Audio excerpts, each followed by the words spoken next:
Who are these Ebubago? They are. Who are these Ebubago? Fulani. They are. Who are these Ebubago? Fulani.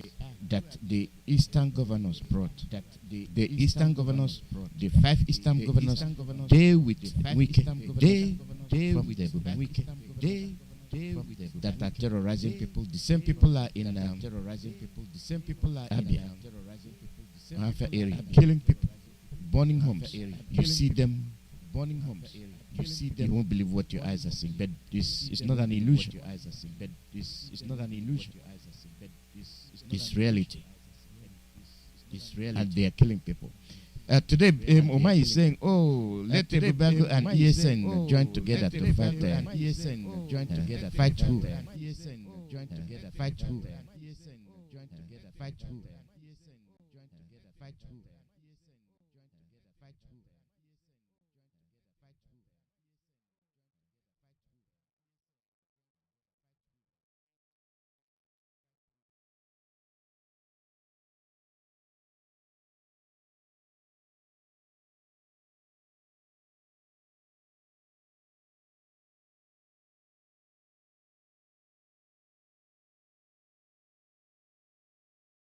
And Uzodinma is using them to kill people. So to ensure that you're with the ESN, just use the name ESN, and that will do. And I don't think it is IPOB ESN, because most of them come on the air with their own radio sponsored by Ugwanye. I keep mentioning about ESN, which they formed on their own, and they used the name ESN. And they formed autopilot IPOB. You see all kind of things brought in to confuse people. It is not our ESN.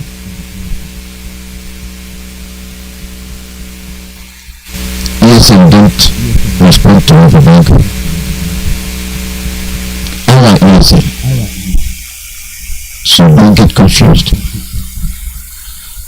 People are feel that not investigating before doing things. And I don't pity them. And I don't blame them. Because when you've been subjugated for so long and you can't reason properly, anything presented to you is okay. It is not an insult, it is a fact. Do you see how long it took our people to turn around to understand yes, there is danger? And before we knew nothing is happening, but it is happening right before your eyes. Because you couldn't believe it. The mothers are being ripped to the farm away in a minute, but they are ripping his mother in the farm. They are killing them away in a minute. Nothing is happening. But it is happening. It's a fact, it's a reality. The only time we started realizing that yes, it's no longer justice when you pick up from your village in the middle of the night to running for their life. Why are you running in Ebubago? Why were they found to attack anything? And all of a sudden you're turning and make a true system to do it all. Or the same ESN, Ebubago is fighting. Okay, Ebubago, come and join with ESN. That brings everything so into question. Which ESN? Don't just take the name ESN. Ask yourself, which ESN? Or you could have said they have joined with our new government so that we can be sure about who is doing what. Why do they find it difficult to rally around their own people? Around Mazi Iyke, who came out as a very steady man very strong man, outspoken, fearless. If these governors were unable and are still unable to say their mind, what prevents them from nothing? Go ahead on our leader Mazi Nnamdi and keep quiet about it. No, they failed. No, they did not carry it out because they wanted to be selected as the next presido to be.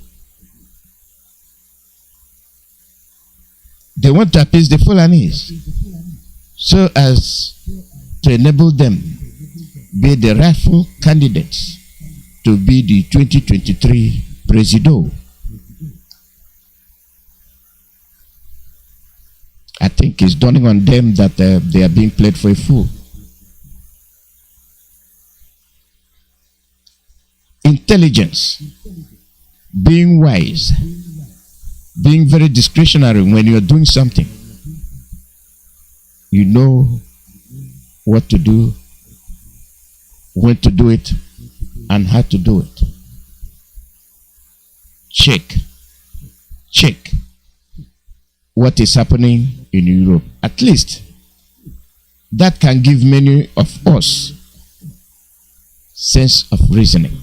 I am not talking about those coming on social media, talking things they don't know about world and international politics. They don't know the story, they have already taken sides. You can't take sides over issue you are not aware of. You don't know how it started. You don't know who started it. You don't know what they did in the process. And you don't know the promise made and promise kept. You were just born the other day. Probably you're still not cooking when they made the agreement as to what to do and what not to do. And Gorbachev tear down this world. Most of you, they've not been started thinking about you. Even your mothers haven't started dating then.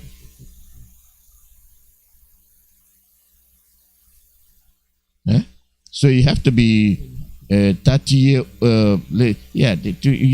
it's 25 years ago.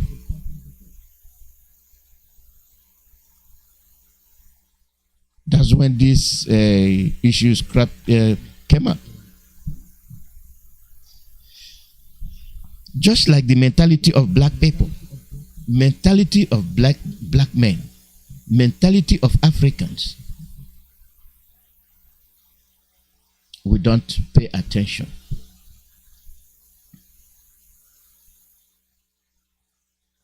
We don't pay attention. Let's listen to our brother, because if you watch what happened, if you watch the way Africans are being treated,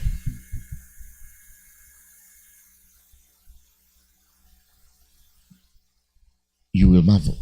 Let me give you an example. There was a football match that was supposed to take place in Europe, and they said no more war. One proud African said, I will not wear it. Because here you are, because it's Europe, it's Ukraine, you're saying no more. But here, Africans are being killed every day. But in the Middle East, you're not wearing to protest, say no more war. But you're here because of Ukraine, say no more war. Who started it? I know, I will not tell you who started it. Most of you will think it's Russia.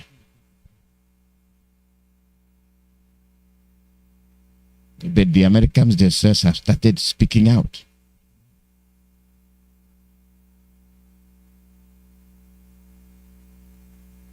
Look at the decimation of third world countries, decimation of their leaders. Go and search your history. Who started it?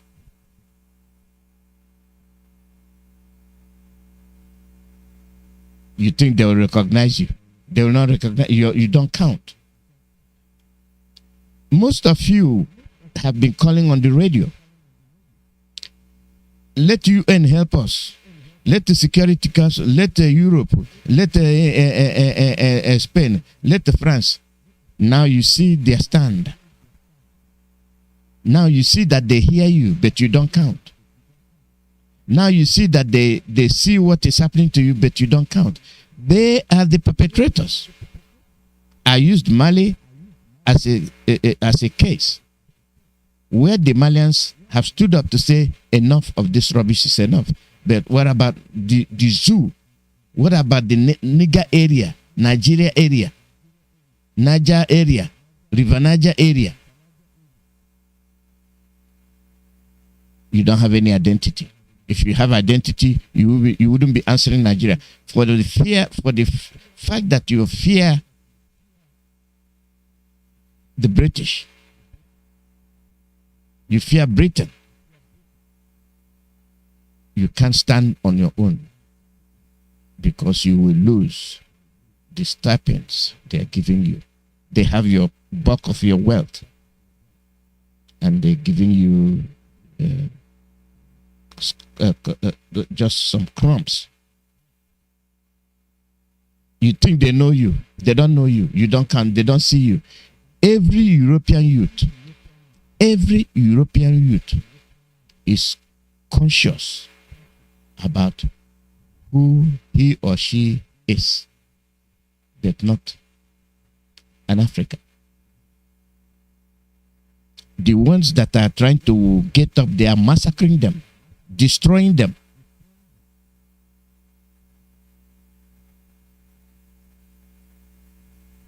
Yeah, Macron came and told you the Russians are not playing. Oh, he goes, be more serious. So they are not playing. Before he thought you can do one, then they will disappear.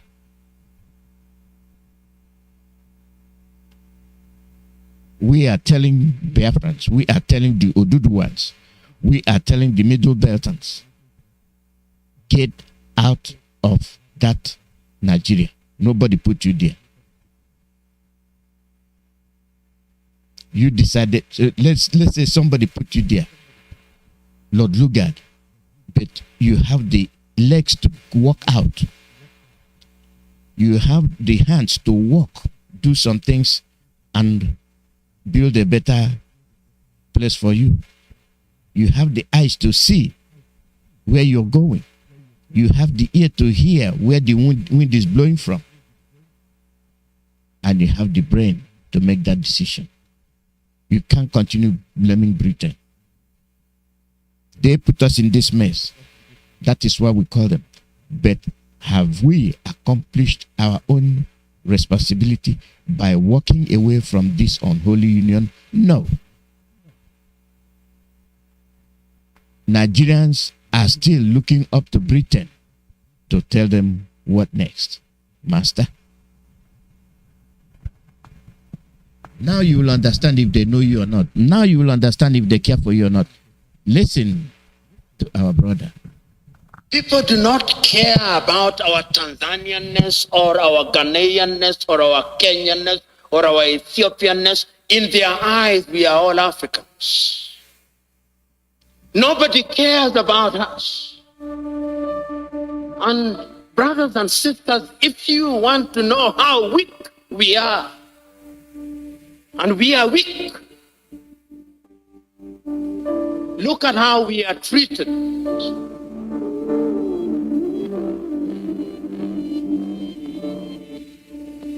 Last month,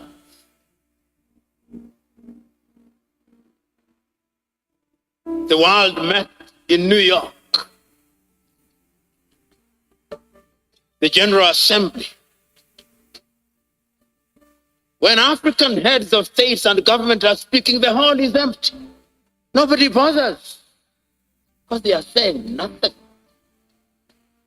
Even if they are saying something, it is something that can be ignored. Compare when an African head of state and government is speaking and when the Prime Minister of Little Israel is speaking. They will listen because we are weak and disunited.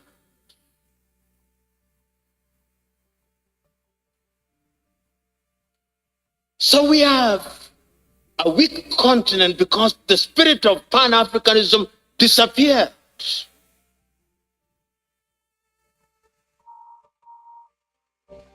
So the question that we can ask, what is the state of Pan-Africanism as we speak today? The African Union, which is weak, says the right things and does the wrong things 9 out of 10 times.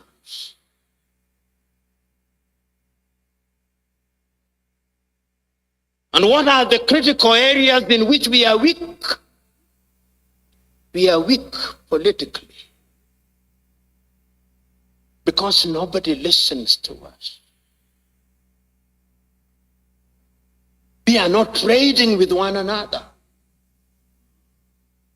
Intra-African trade is not anything beyond 15%, the lowest anywhere in the world.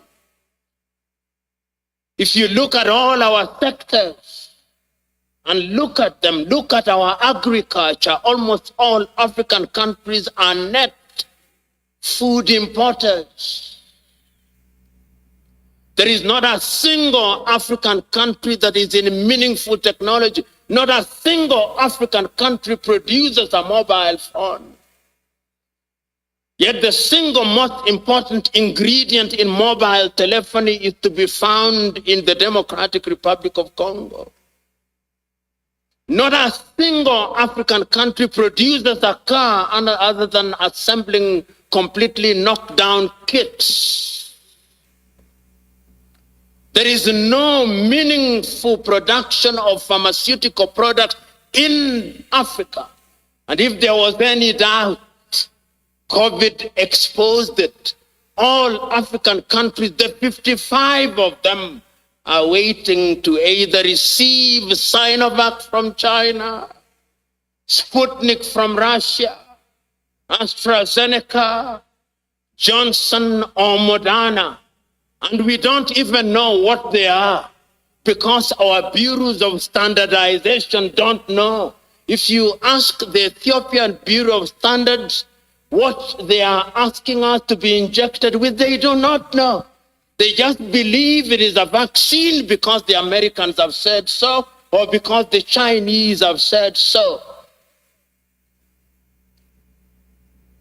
Africa is weak, so that even this magnificent edifice, I suspect, has not been erected by Ethiopian engineers. When I see the signage in Chinese, I suspect it is the Chinese. That is how weak we are. That is the reality of our mother continent. It is because we are politically weak, we are economically weak, socially we are disorganized, culturally and spiritually we are confused. That is the continent in which we are today. We unite or we perish. That as I travel along across the world, people do not care about our Tanzanianness or our Ghanaianness or our Kenyanness or our Ethiopianness. In their eyes, we are all Africans. And perhaps that is what we should use as the building block in order to talk about African unity. But we are not being naive about that unity. Because sometimes when we talk about Pan-Africanism and about African unity, people think we are being too simplistic about it. No, it is not being simplistic and being naive. It is recognizing that as long as we remain the way we are, then Africa in the next 25 years will be recolonized. Did you like or hate what you heard? Let us know in the comments below. And if you want more, Africa will be recolonized. They are already doing that. Is it far off from what you're hearing from Radio Biafra? Did he mince words? He did not. We have been telling you this. We have been hammering it. Where is the core? Where is the axis of this offense Nigeria, Abuja. Katrina Long is running up and down, running everywhere like a cockroach. Nobody's spraying shell talks on her to say, stop, go back and leave us alone. Nobody's putting a net to catch her when she flies around like a mosquito.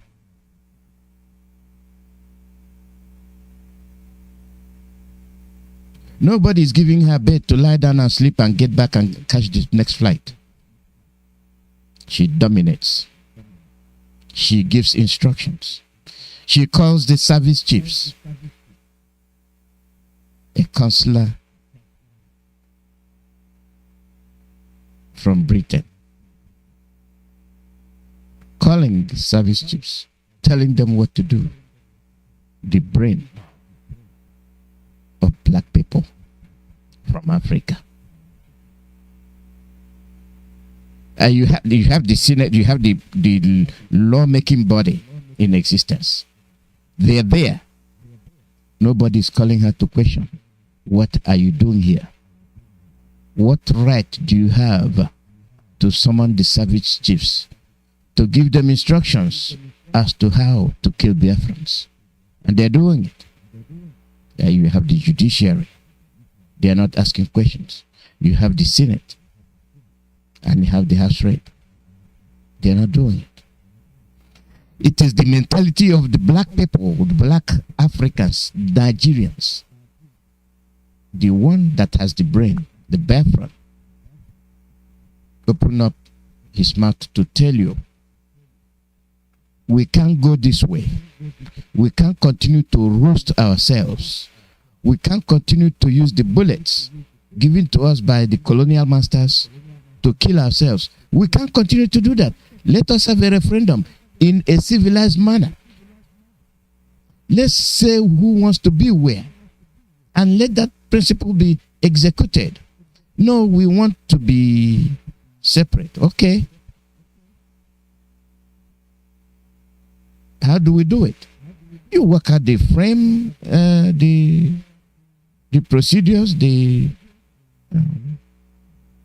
principles of it, the borderline. It's already there. You don't need another one. Okay, let's take it. Now, how do we work economically? Well, as international countries engage in business, so are we going to engage. It is law of a comparative advantage in production. What do you produce most? What can we get from you? We have the oil. We're not going to sell it to you for the $80 a barrel. You can have it at $5 a barrel. What bargain beats that? Look at Ukraine. Look at Russia supplying Europe, and they're still trampling on kicking Russia around so that they come and get your oil, and then let us use our brain. Let us use our brain. They get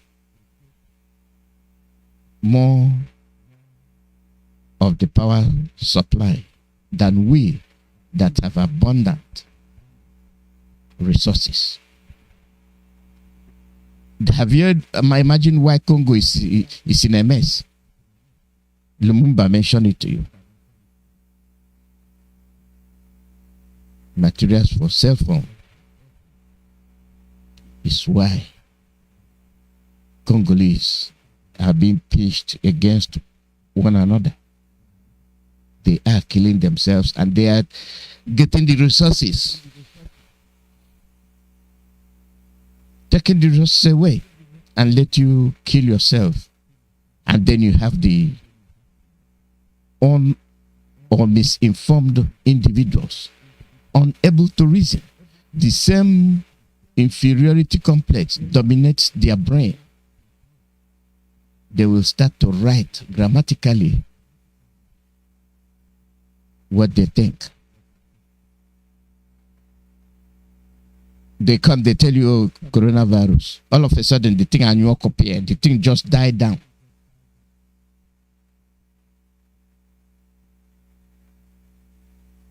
Out of the blue, it just died down. They take that thing in the bottle, they go somewhere where people are, they squat it, they release it, and they take off. All of a sudden, oh, corona, COVID-19, wear your mask. Stay 6 feet apart. Common sense. How did they come out to work out? How did they come to work out the formula that if you stay 6 feet from next guy, you won't catch corona? This is preventive. Yes, it's preventive. And they believe. But the thing is in the air. The damn thing is in the air. If it's not in the air, how do you catch it? You can wake up one morning with the one you inhaled is in your body. And why is it that sometimes you see where people are gathered, some people will catch it, some people won't? But they stay 6 feet apart. Some of them did, some of them didn't. Oh, bring us vaccination. I have been hammering on this thing. Why are you requesting for vaccination? You don't know what they are giving you.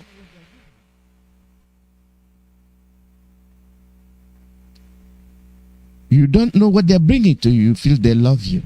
World Health Organization. World Health Organization. Who are those raping the kids? Who are those carrying the kids? The organ they harvested that they brought to the hospital, so many organs.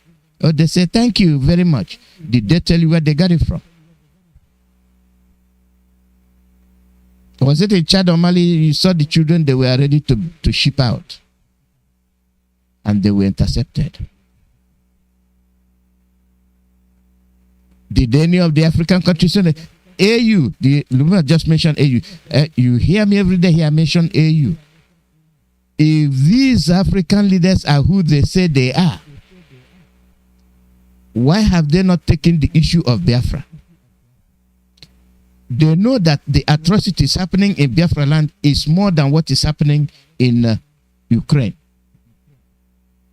They know.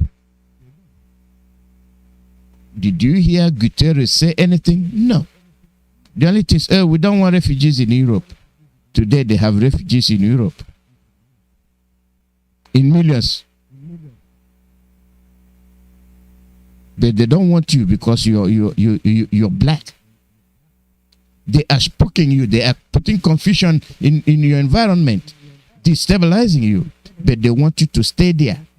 Stay there and kill yourself. We cannot spook you and you run and then cross the borders and come to our land. No, you stay there. But they are quick to cross the border to come and give you COVID-19 vaccine. What a people. They ask you a question. And the question people ask is, the guy running around with his billions, how did he become a doctor? Nobody answered that question. He is the one that will mastermind the production of vaccine. They will give you the hate. Now, if you see the reaction they are giving to you, your own people that voluntarily went to Europe, we Africans will rather have them safe first before ours. But the reverse is the case. Let there be trouble. Let there be street-to-street fighting. Guess what? All the security forces will round up all the foreigners, all the whites, make sure they exit peacefully. ASAP. But in your own, you stay there.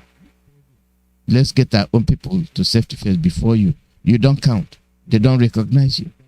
I don't know what will happen to Africans before they start dumping that colonial mentality supremacy.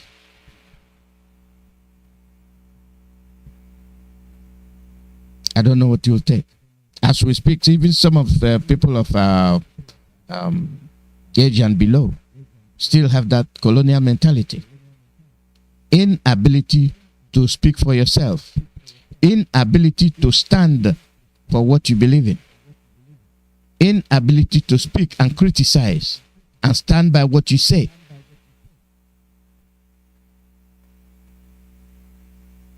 Did you mistake what he said? You shouldn't.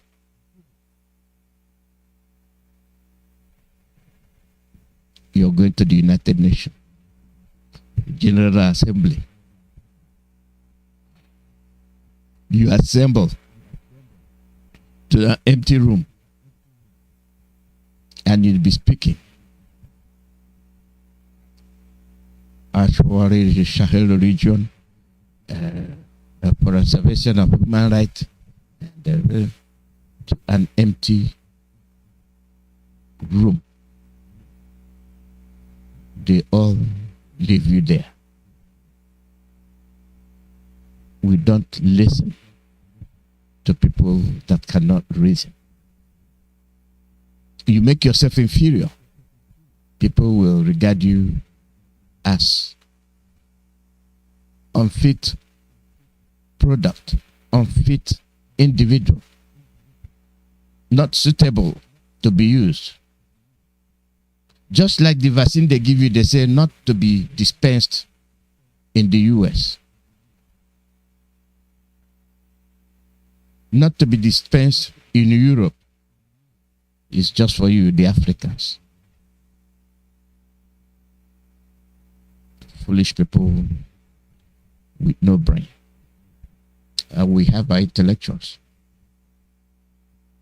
They are there. We have their expert doctors. They are there. We have the high-class nurses. They are there. We have the high-class college professors. They are there. You count abroad, but you don't count where you come from. You're not done with strikes. You're not done with squabbles. You're not done with bribery and corruption. You're not done betraying your daughters you're supposed to supervise in the school. All of a sudden, they become your sex object.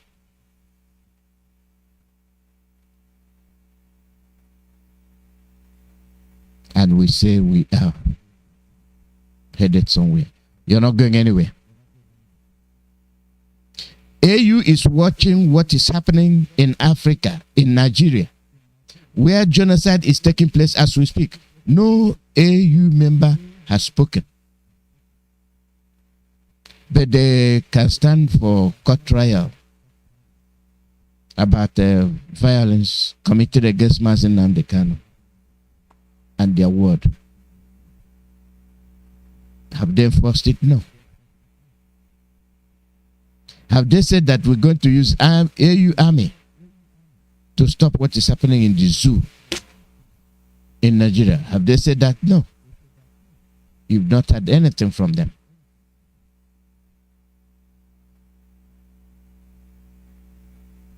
What we do is sit, talk, drink, eat, pray, and disperse. Never to hear from any of them again until further notice. When you cannot protect your children, when you cannot guarantee their future, of what use are you?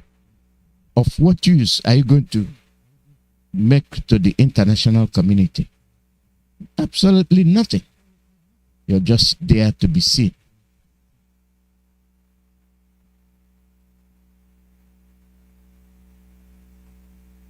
You're just there to be seen. Nothing more, nothing less.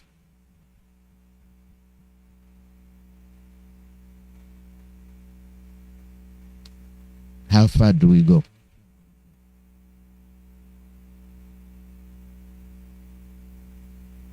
You are cloned. They cloned all of you together, telling you can tolerate rubbish, but they cannot. If they can tolerate nonsense, why are they fighting?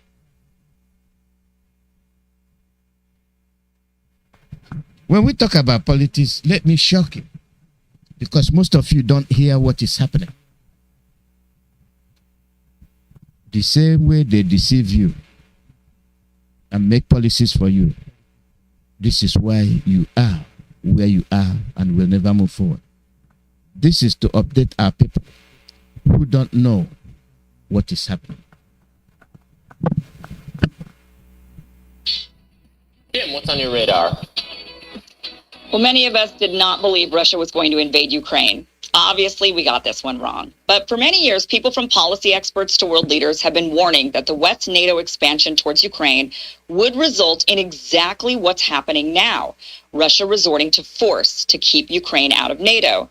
Here's Mikhail Gorbachev in April of 1997 speaking to members of Congress, warning them about the planned expansion of NATO. And I am not persuaded by the assurances that we hear that Russia has nothing to worry about. Нельзя унижать народ, нацию, и нельзя рассчитывать, что это так пройдет все. You may not humiliate a nation, a people, and think that it'll have no consequences. Ну и другое, это что уже, новая стратегия? So my question is this a new strategy? Говорят, It was Gorbachev who Bush Sr. made the assurances to that NATO wouldn't expand. So when he talks about being humiliated, it's likely also personal. But just stop for a moment and think. This was 1997, 25 years ago. We've been aggressively expanding NATO for over 2 decades before Russia ultimately snapped. Another warning came in 2010. Here's Russian historian and NYU professor Stephen F. Cohen speaking at Carnegie Mellon. NATO expansion is not over for the Russians. It's a reality. NATO's sitting on its borders. It's not about future NATO expansion. It's about current. NATO expansion represents the following to Russia. And near this I will end. It represents a profoundly broken promise to Russia made by the first Bush that in return for united Germany and NATO would not expand eastward. This is beyond any dispute. People say, well, they never signed a treaty. But a deal is a deal. The United States gives its word unless we're shysters. And if you don't get it in writing, we'll cheat you. We broke our word. And when both Putin and Medvedev say publicly to Madeleine Albright and others, we, Russia, feel deceived and betrayed, that's what they're talking about. So NATO represents, on the part of Russia, a lack of trust. You break your words to us.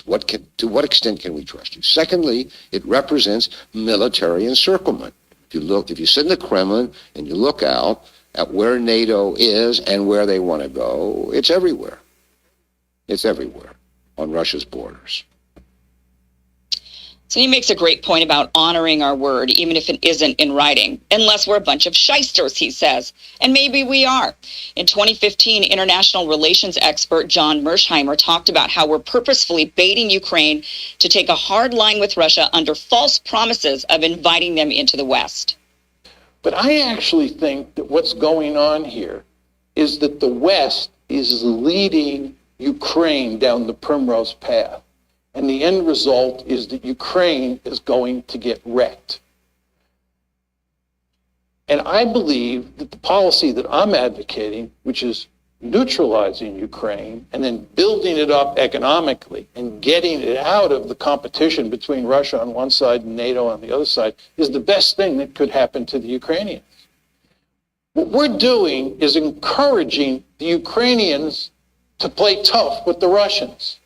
We're encouraging the Ukrainians to think that they will ultimately become part of the West, because we will ultimately defeat Putin and we will ultimately get our way. Time is on our side. And of course, the Ukrainians are playing along with this. And the Ukrainians are almost completely unwilling to compromise with the Russians and instead want to pursue a hardline policy. Well, as I said to you before, if they do that, the end result is that their country is going to be wrecked. And what we're doing is, in effect, encouraging that outcome. I think it would make much more sense for us to work to create a neutral Ukraine. It would be in our interest to bury this crisis as quickly as possible. It certainly would be in Russia's interest to do so. And most importantly, it would be in Ukraine's interest to put an end to the crisis. Ultimately, Ukraine gets wrecked, he says. And that was in 2015, and we're watching this now in real time. The Ukrainians and Russians sat down at peace talks, and rather than agree to become neutral, which is Russia's demand, Ukraine is taking a hard line, and we're witnessing their country get destroyed as a result. And now it's likely the country will be split in 2 or possibly 3 the further Ukraine goes into the conflict, unwilling to negotiate. Yesterday in Biden's State of the Union address, he said, quote, "The NATO alliance was created to secure peace and stability in Europe after World War II." This is not for you to debate. It is a fact. Why did I make a reference to this? I made a reference to this for those of you that are listening to what Britain is telling you.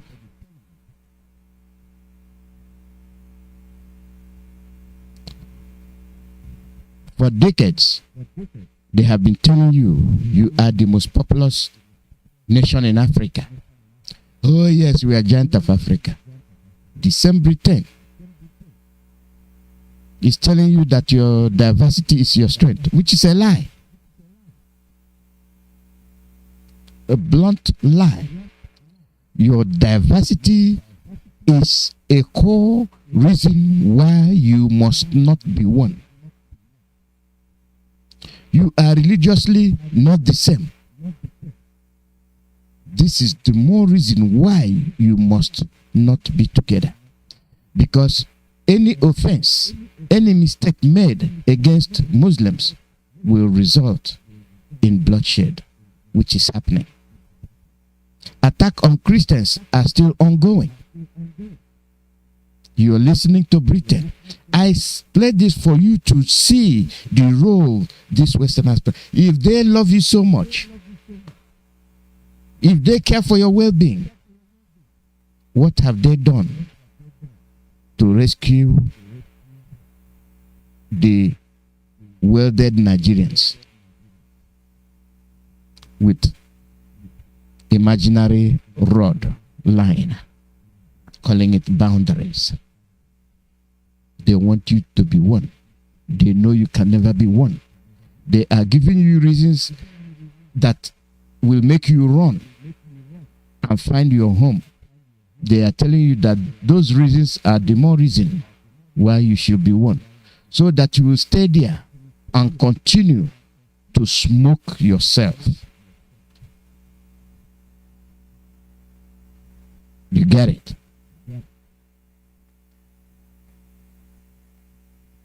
You get it? So before we speak, let's know the story. Before you criticize, know the story. This is why when you call UN can't help you, I say help yourself first. They are not coming to help you because you don't count. They see somebody like a ghost walking around in the United Nations, but you're not a human being. They pretend that they recognize you, that you're around, but they just see something walking around. And some of you will be strengthened when they give you a token post. Yeah, we have arrived. Now we are a member of the UN. Now we are a member of the Security Council. Just something to keep you quiet while they have you on the ground. The call number is +1 484 767 0848. +1 484 767 0848. This is live broadcast from Radio Biafra. And when we talk to you, when we speak to you, this is where you learn what the Zoo Radio will not tell you. what the Zoo television will not tell you. You're going nowhere with that your knowledge. You have been deceived. Your brains have been compromised. The only thing that will save you is winning yourself away from Britain. They are the deceivers.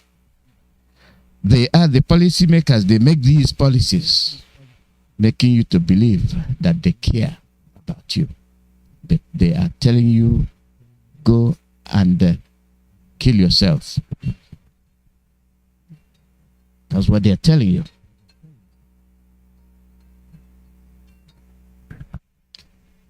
Caller, your name and where you calling from? Good morning, Dr. Alozie. Good morning, Ben. Welcome.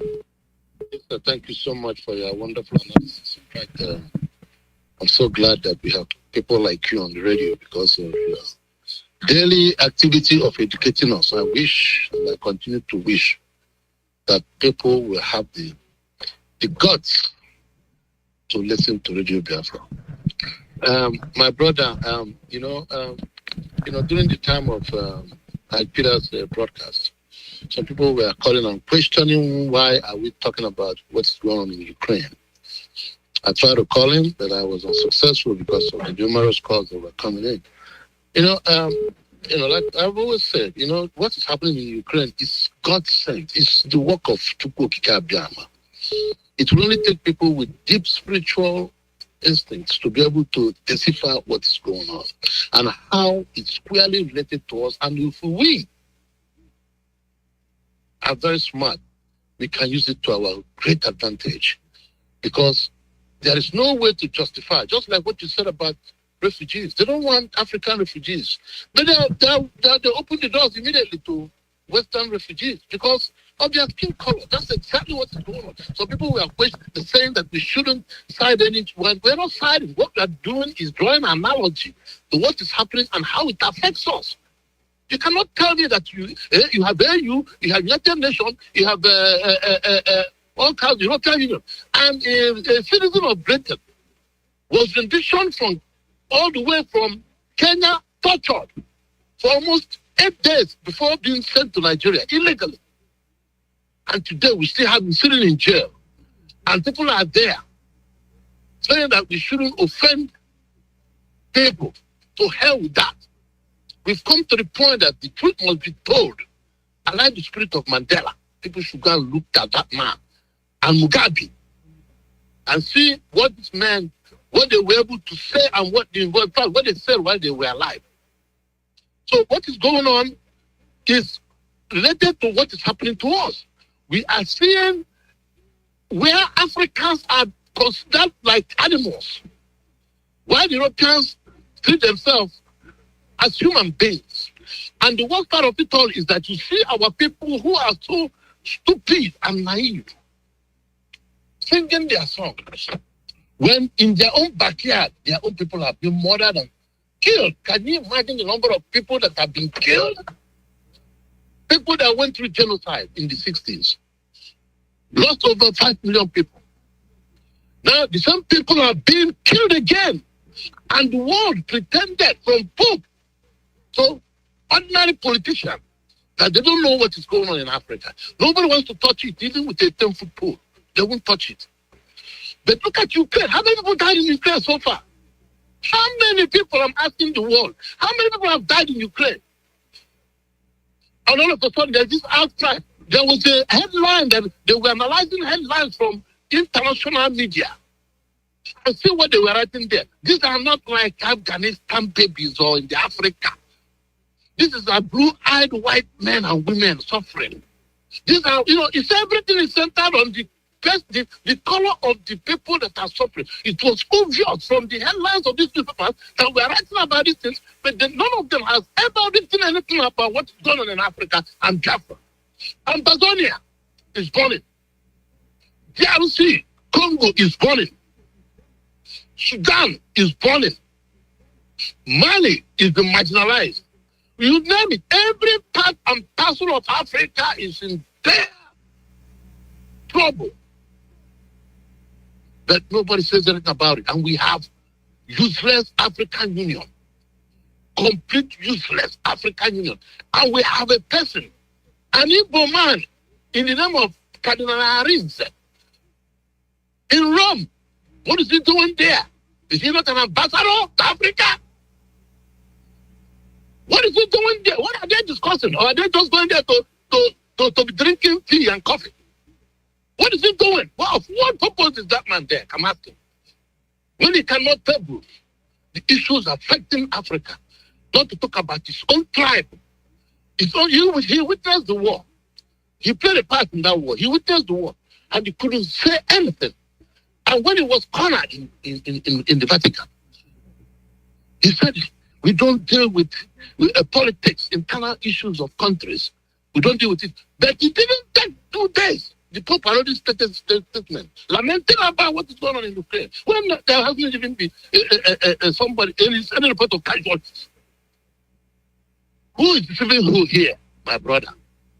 Dr. Alozie, I'm the first person to call because of the manner and way things are burning in my heart. We will not. Let me say it again. Let that guy die. We have been civil and we are getting nowhere. This is the time to tell the truth and let the chips fall where they may.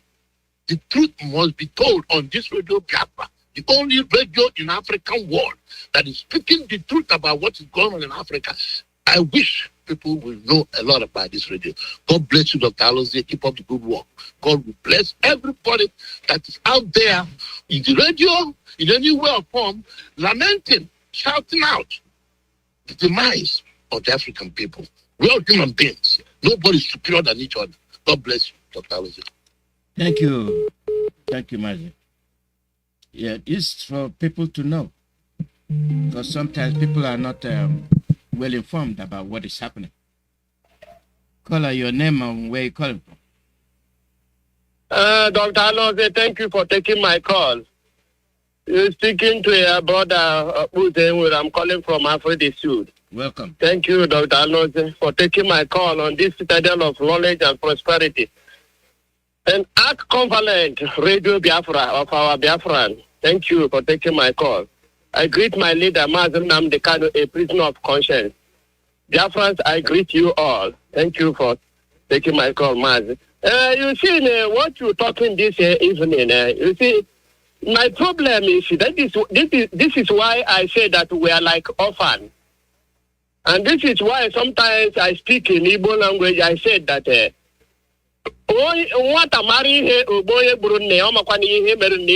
a child knows what killed his father, he must kill that thing that killed his father. If not, that thing will kill him.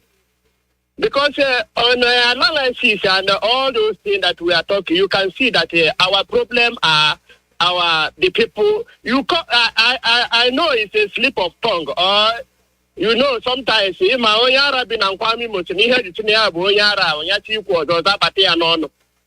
said that we have intellectual, but our leader already told us that these people are not intellectual; they are intellectual.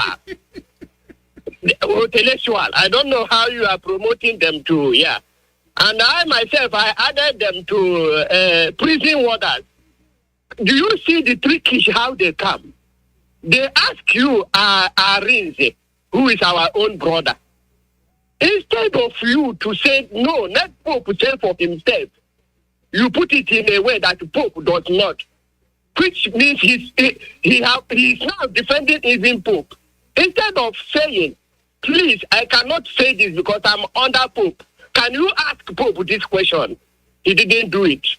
That is why I call them. When I say enemy of progress, some people think I'm using sweeping generalization language, like English people. But you can see they are trickish. If we leave these people, did you think that if somebody like Cardinal Arinze is in the gate of heaven, he will allow any Biafra to enter? Huh? He will not allow any Biafra to enter there. Do you think that somebody like Emeka Anyoko will allow us to be free when he have already given oil well? Biafrans all over the world and IPOB members, Ndo Jisha Wambo, I must tell you the truth that the only way we can survive this issue is these acapons, to remove these acapons, this enemy of progress, this Ogubagana, all these people, they are our problem. As long as they are eating, as long as they are enjoying, as long as they are having oil reserve, and even reserving for their greater children, I don't know how many children they have. That is why one guy is saying, this guy from the creek, he said he have 20-something children. Imagine where he has 20-something children, and these 27 children serve. If we give all these 27 children commissioner in River State, how many will left? So this is why they are reserving everything for themselves. And the only thing we can do is to remove these people. We can never go we must make that place hell for them. We must make it uncomfortable for them, because they are not there for us. They are not there for us. And they are irredeemable. They can never change. They can never change. Come today, come tomorrow, whatever you ask Karin, they will say the same thing. He will not move, and he will not allow somebody to pass. Instead of allowing this case, pass it over for somebody to ask that bishop himself. Yes? Why should bishop talk for somebody when your own brother is not talking for you? Thank you, Mazi, for taking my call. You're speaking to your brother who's there with the scavenger. I'm calling from Africa Sud. Africa Sud is South Africa. Bye. Thank you, Mazi. Hey. Thank you very much. Yes, they are based on their qualification. Then of what use is it? Were they recognized? No.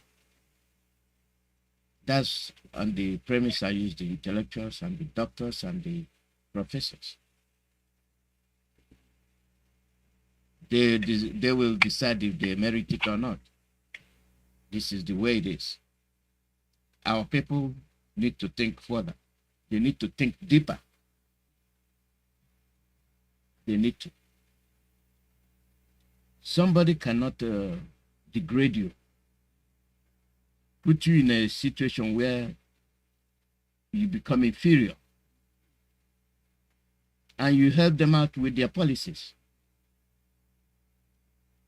Then my question is, why are you helping them out? Look at your footballers that play in some European clubs. They count on you. They know you can do something. And let it be that you missed a penalty kick or something, then you know your true color.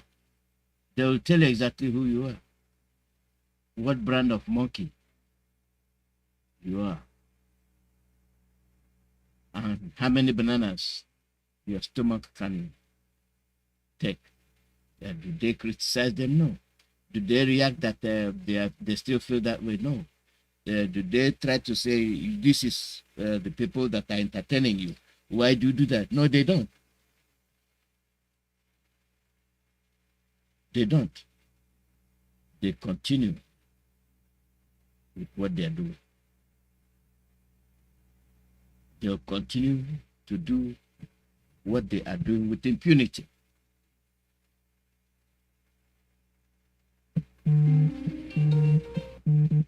Caller, your name and where you're calling from.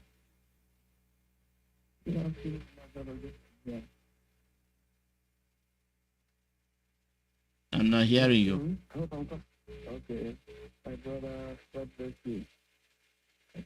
Almighty God continues to protect you all here in the media.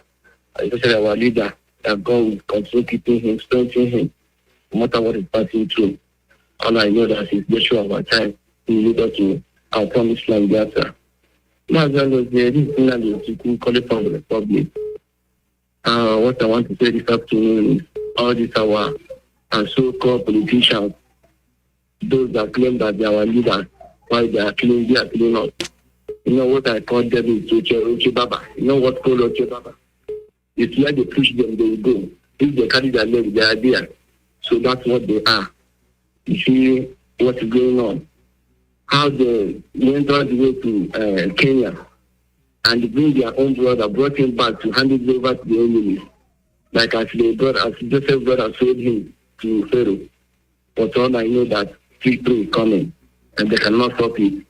But one thing I want to say, until they take care of all those that sabotaging this movement, starting from even the time they fight the civil war, those that will carry his father money and get them to go and buy ammunition in America, they went there easy to establish themselves. And after the war, they come back, become millionaires. We take care of them and their children. My brother, I've been telling you, this trouble will continue going back. Because I'm saying this, if we do not take care of them, other people will suffer. But by the time we start tackling them, both their father, their mother, their in-law, their friends, anybody that is wrong with them, that knows with them, then it's that time that yes, this Biafra will come easy. This is what I want to say this afternoon. May God bless all of you, the OS, and may God give them the wisdom to continue. And all those that are fighting for Biafra and truth and spirit, God will keep them. And all of us that did not about this Biafra, God will help all of us. People must see Biafra. Our leader, what will happen to him? God will save him. That God that preserved Joseph from prison yard, preserve Peter, preserve Misha, Serek, and Abba Diego, preserve Daniel, to preserve him, and will come out with a victory. That's what I want to say. Bye from here, Mazi Iyke. May God bless you. Bless all the media, Ikechukwu, Mazi Peter, those that cannot remember their name. Keep it up. God is not our side. Bye from here. This is Nnamdi calling from the Republic. God bless you, sir. Thank you, sir. I love you all. Bye. There well, thank you. Caller, your name and where you calling from? Yes, sir, they hear you. For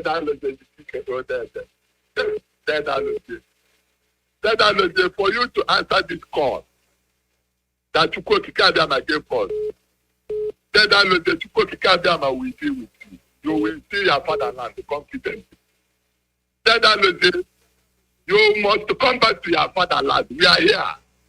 Kadam kept the people there and kept us here.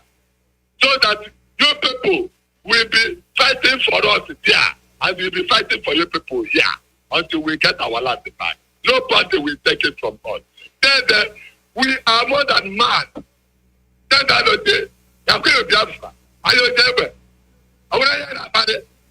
us to live in our land, and the whole cardinal is there. Cardinal is there. I get there road cruise. I went to Biafra all over the world. Biafra is the high job. I know you put it that way. I want to know how I can follow instruction from EOS. That is all.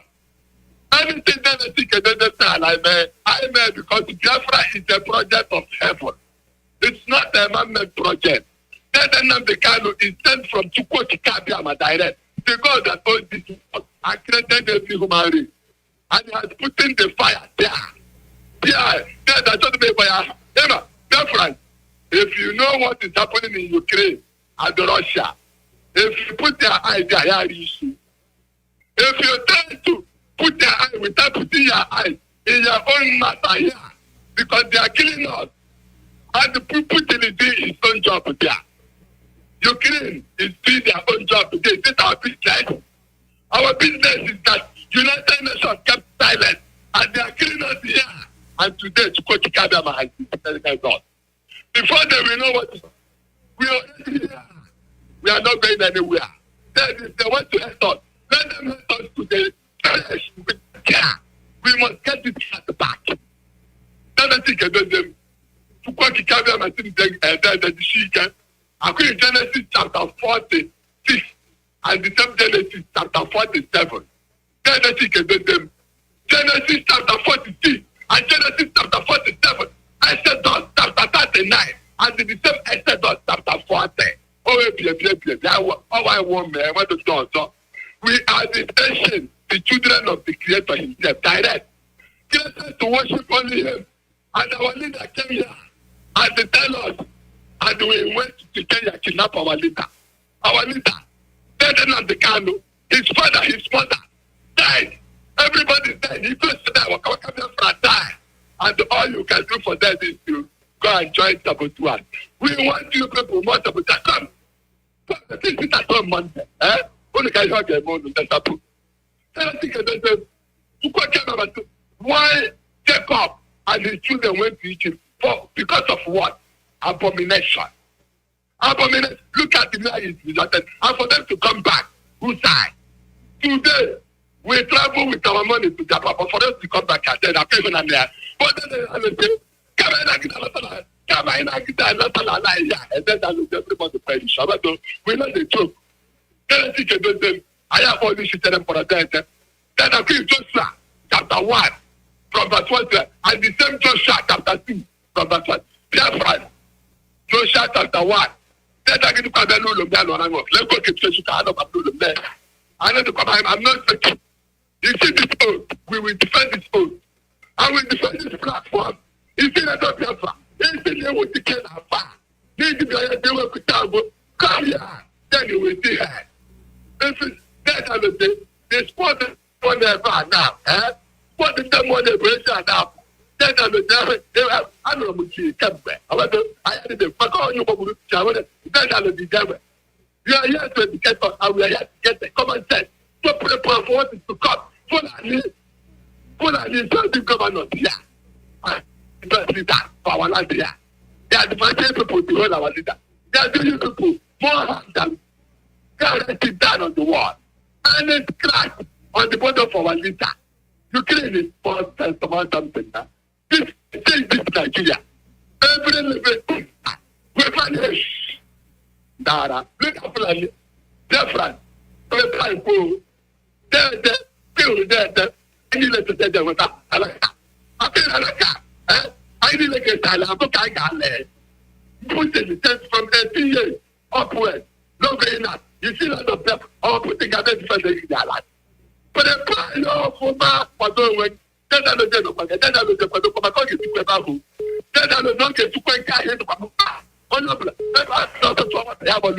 also, why you are American? I was hot. I don't know to know. I can see where dead. I don't know. But don't be I don't know. Tomorrow, to put Canada, never know. All the one out when I do the let's go to the then I look at Nadia. Everything up for look at. Oh, don't be cannibal. Biafra. Why not? Surtout pas les détails de le pays. Mais si nous l'avons là, tout le monde a quitté. Hey, moi j'ai mis sur nous là. À la limite, il faut d'accord. Donc, n'afo. N'importe. Then dans le time, on va bien avec. Oh, Biafra. Deal.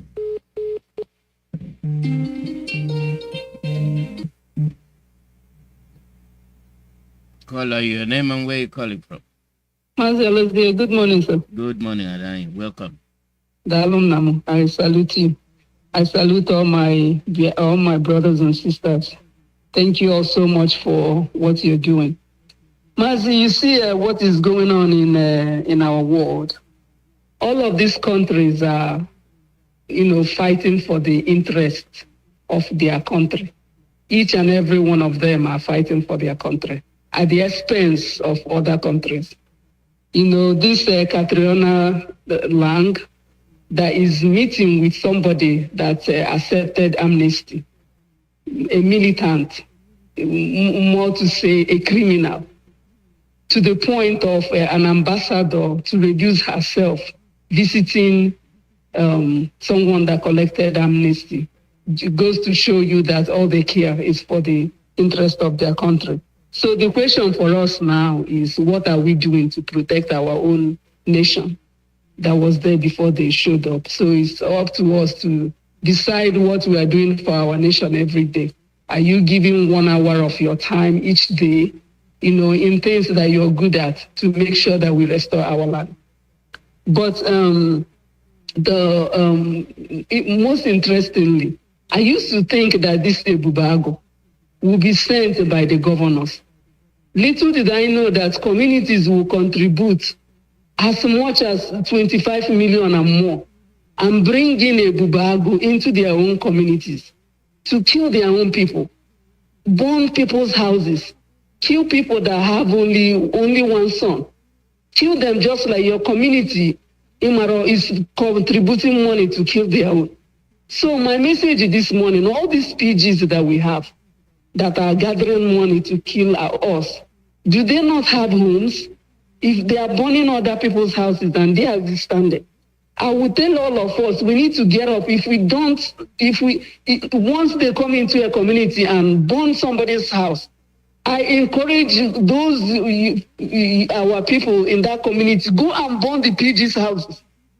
And I want to be on record on this. If they burn your own, burn their own. You understand? Whatever they do, you do them back. Because I cannot see how a community raised 25 million that they could have distributed among the youths. They can give 25 youths 1 million each to start a business or do something, pay school fees of. If they use 25 million, they will know how many school fees they will pay for children struggling in their community.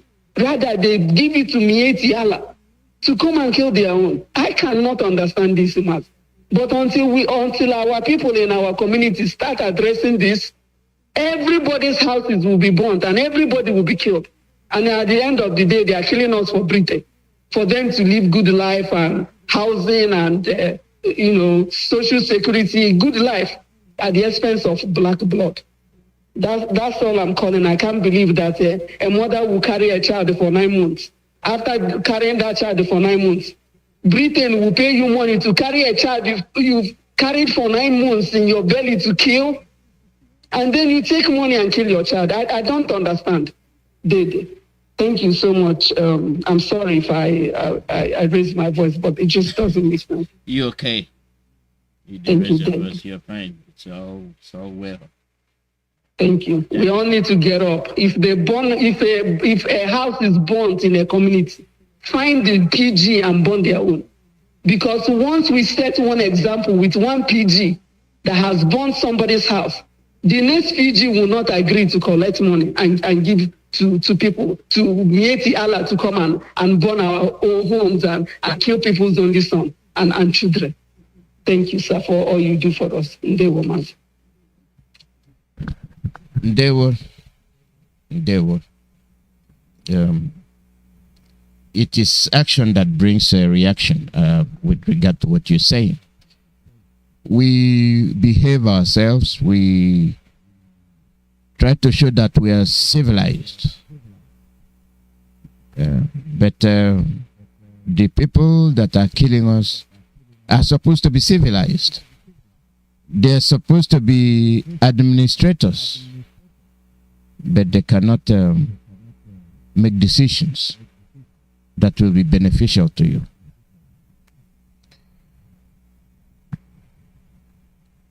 After facing criticisms about their policies, they listen to a radio and they try to change, as if they know what they want to do. We're here to call you to cap it, what you're not doing. Nigeria shouldn't exist. There is no reason why Nigeria should exist as a country. One thing is that you cannot implement any policy with the composition of the Senate and the House. It is lopsided. It was put in place with the advice of Britain. They put that thing in place to exclude you, to disenfranchise you. You think you're voting. You think your vote counts. It does not count. India, Pakistan, Bangladesh. You remember? The same doctrine. But they went their separate ways. Look at Sudan. The same principle. Why is it that they hate Africans so much? We can't seem to get our acts together. Really. It's because we don't consider it as something serious. We don't see it as something that needs urgent attention. All we do is blindly follow. we follow in a way that people question the way we do things. All these people that are being killed, all these houses burned, what are the offenses that they committed? Nothing. And must we continue to watch them do it? And now you're talking about Ebubago. Since the formation of Ebubago, what have they done to safeguard the lives and properties of our people? Nothing. They have actually committed more offense on their own people. They did.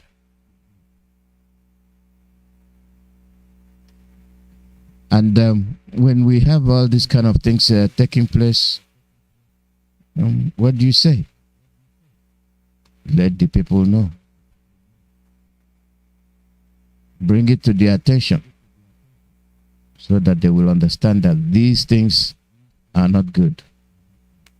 They are not the kind of things that should be happening around innocent people just to play politics.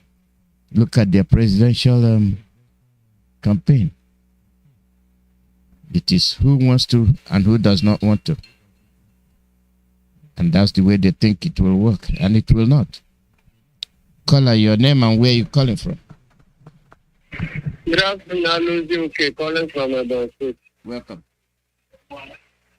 Good afternoon, my fellow Biafrans. I'm very glad this afternoon to air my view a little, add my own voice to what is happening with regard to the incarceration of our leader, Mazi Nnamdi Kanu, who the Jew abducted in Kenya since June last year. Biafrans, I want to just tell you that we are not happy. What I'm saying is that we have our hope, and our hope is Biafra, and it's not going back. No matter what the Jew is doing in their life, let them release our leader. If they don't like, let them keep on holding him. But one thing is sure, our freedom. This I ask in the name of Jesus. Thank you, Mazi Iyke Alozie. Thank you. Thank you very much. Yeah. Thank you. You see, sir. No problem. No problem. No problem.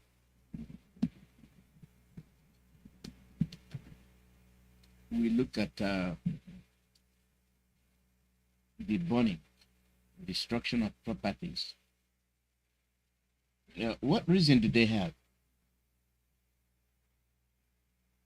What reason do they have? None. You're just poor Biafra. And they feel they can invade you. They feel they can destroy your properties. And they destroy them, nobody says anything. Nobody says anything. Are we the same human beings? We think we are. There was something said by the DSS today. I looked at it and I laughed. Let me get this caller now. Caller, where are you calling from? Good afternoon, sir. Good morning and welcome. My name is Excelency. Thank you, sir. My name is Excelency from Enugu program. Mazi Iyke, I thank you for the good job when you do for us. All the Biafra, all the people, the one.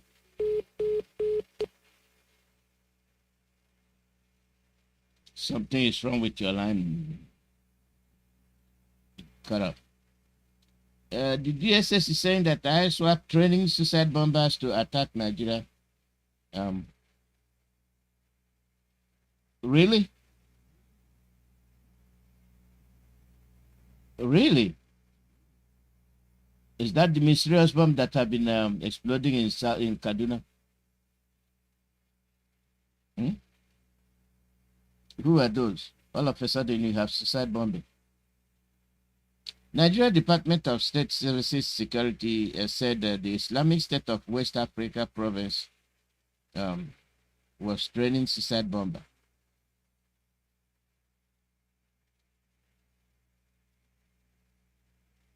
To launch attack in Nigeria. The DSS, which said it learned of the plan through intelligence made available, revealed that the suicide bombers are aiming to soon resume the attack, mainly in the Northeast. Security agencies and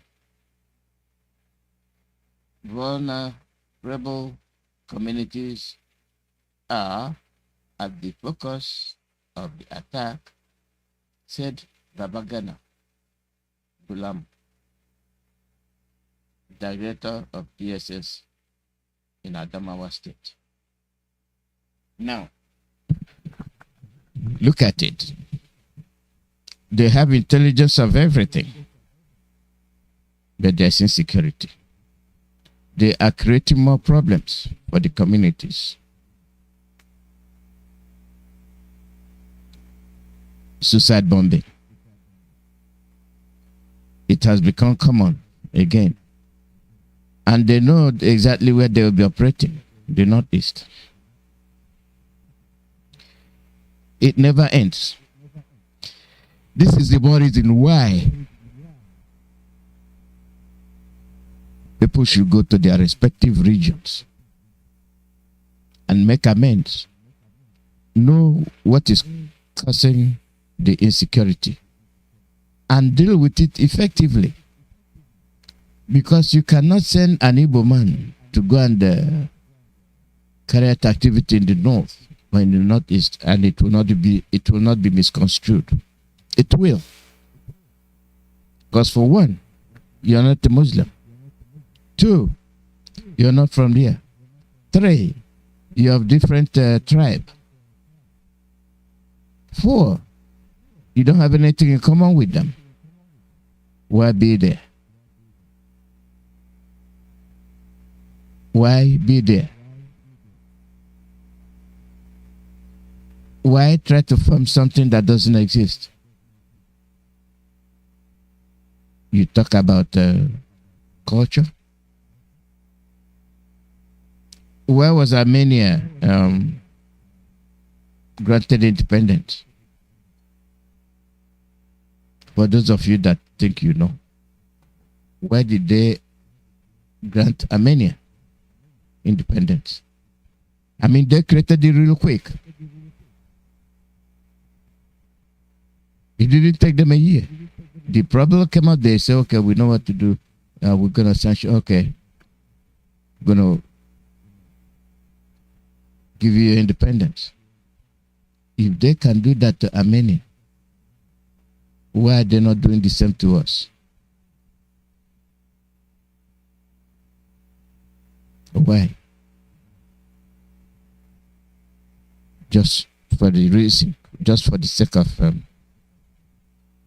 religious difference. And our own has a lot to it. Religiously, we are not the same. Culturally, we are not the same. Language-wise, we are not the same.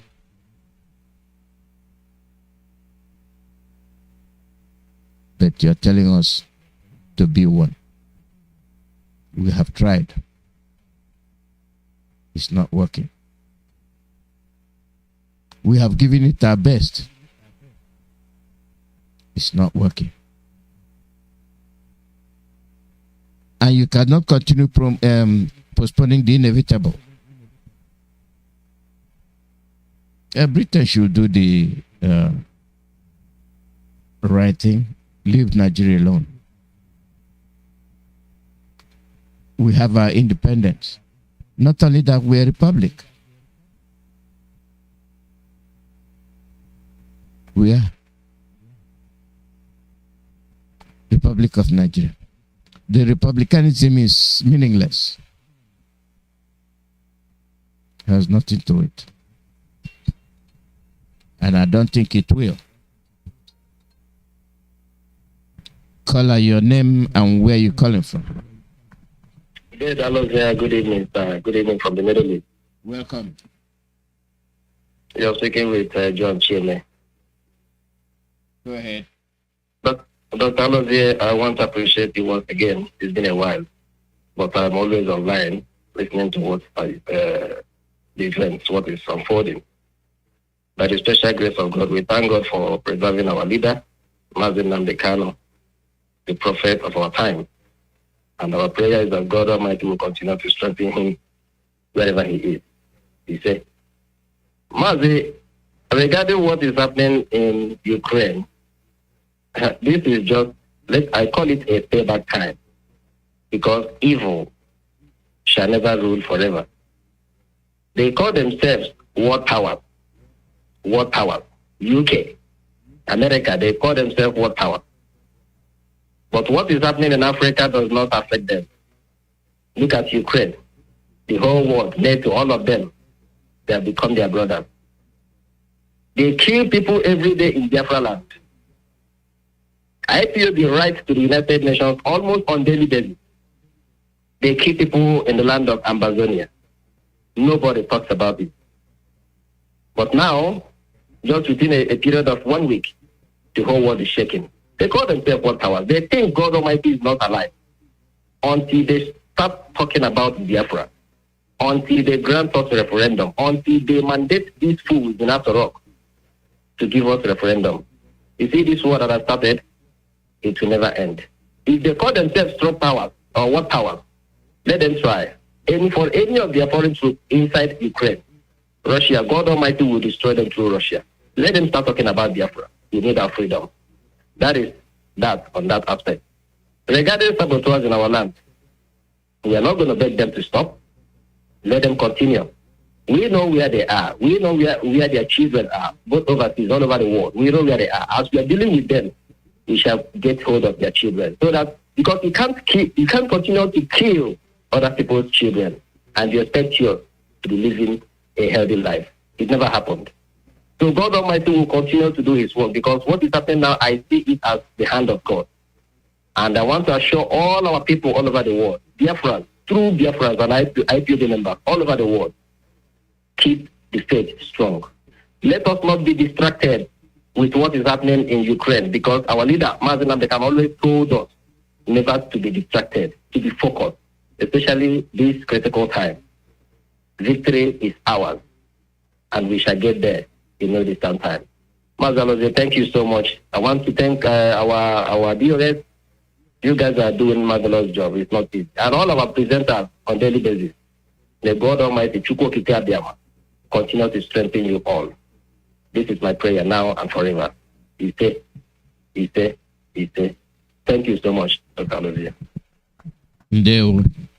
Thank you. We are beginning to see the daylight. We are beginning to head towards the end of the program. Our people should start defending themselves. Don't watch them kill you. You see, it took our people a while to turn around. You know, before we were begging them to carry gun. We were begging them. Defend yourself. Don't get rid of your guns, because they want you to get rid of them, then you become defenseless. And you saw it happen. Caller, your name and where you calling from. Good morning from America. Mazi Iyke here. Welcome. Mazi, Thank you, sir. Thank you for the program today. Please, let me start by saying yesterday, I think there's a statement that I made about burning something. Somebody was trying to correct me. Yeah, that's the statement I withdraw. It's not us who burn. We don't know who burn their property, whatever they are doing. Yeah, so I just want to correct myself. And then just that I was making a reference to if they attack us, we are not going to keep quiet. And then it might result to them attacking our people if our people are not returned home. They haven't said that. Mazi, what is happening in Ukraine is just a case study for us, and we must not lose focus on what we are doing. Because if we remember one of the days our leader made a broadcast, he said Nigeria is like, or Fulani is like Udene. He was said that he was being interviewed either by BBC or whoever, we don't know. But Udene said that if my wife died in childbirth, he called a feast. If he delivered the child, he is also happy. So whatever happens in the zoo, Fulani is happy with it. It's either they destroy and kill everybody, they are happy. If Nigeria stands, they are happy. If they destroy it, they are also happy because they have gained a lot. And why I say this is they are taking resources that belongs to us in our land, and they are building Niger Republic, they are building Senegambia, and they are building Dubai, and they are Saudi Arabia. And they are stealing all our property, all our mineral resources. We are now being chased away around the world. We left our land for them to be stealing our property, to build their own nation somewhere else, whereas our land is destroyed. How long are we going to wait for this to be happening? What is happening in Ukraine? Yeah, like people said earlier, people don't know the history of what the origin started from. It's a very long history.